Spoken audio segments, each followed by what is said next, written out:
Few shows represent a greater study in the science of polarization than The Big Bang Theory. Of course, the polarization specific to this sitcom isn't of the electric variety. The series, despite its relative popularity, was extremely divisive among audiences, creating haters as vehement as its fans. The detractors insist that The Big Bang Theory passes off weak nerd culture humor as comedic genius, accessible only to fellow geniuses, when in reality, it's not rocket science to understand the references and decode the jargon at the foundation of these one-liners and running gags. And it takes even less brainpower to realize that none of it is all that funny. Harsh, right? For all the criticism, though, the fans are devoted in their defense of these endearing characters and the show's glimpse into nerd culture, even if it's a bit of a caricature. However, there is definitely a lot of division within the fanbase itself. Each of the following storylines created quite the combustion reaction. Here's a look at Big Bang Theory storylines that fans hated. Leonard cheating on Penny was completely out of character, given how innocent and devoted he has been shown to be in his affection toward her. As much as the show played into geeky tropes, like the nerd falling head over heels for the popular girl, there was something wholesome about Leonard's interest in Penny, and fans couldn't help but root for them. This is part of the reason it felt so cheap to keep stalling the relationship just to keep fans on the hook. Whether this manipulation was real or imagined, fans resented the various sidesteps.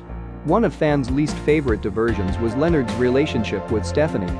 Although there was some opportunity here to explore Leonard's chemistry with an outside character, it seemed rushed, both as it began and as it ended. The two have sex almost immediately after meeting each other. Then, after Leonard asks her to move out via text, she's never heard from again. Distractions aside, Leonard and Penny had the potential to be, and at many times were, a really sweet couple with a great love story. But they were dealt a tough hand by the writers, who, in the pursuit of introducing obstacles and keeping things interesting, often ended up missing the point. Stewart's misery is simply used as a gag without real character development, and as much as he wants to gain the acceptance of the gang, the writers seem to decide that he was much funnier in depression and relative isolation. Even characters like Gary, Jerry, Larry, Terry, Jurgic, Jengurch on Parks and Rec, who are famous for their misfortune, actually get a lot of development as we peek into their lives and watch them blossom to the extent that they can. Not so with Stewart. The poor guy became hard to watch after a while as he never really changed in any substantive way. Audiences loved him for the well-meaning, goofy outcast he was. But it never seemed like the writers or the core characters agreed.